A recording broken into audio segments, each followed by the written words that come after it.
What's up guys, in this video I will show you how to fix and solve this problem on YouTube. So just watch this video till the end. So let's start. Now and first go and open the settings of your phone. After this go and open apps or applications.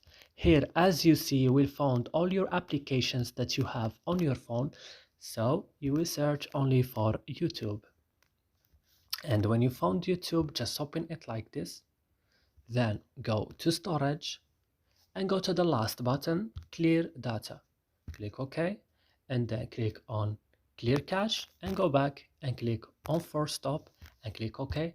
And now the last thing is to go into Play Store, update your YouTube if it's not updated, sorry, and also restart your phone. So that's it. I hope this video is helpful for you. Don't forget to like, subscribe in our channel and see you in another video.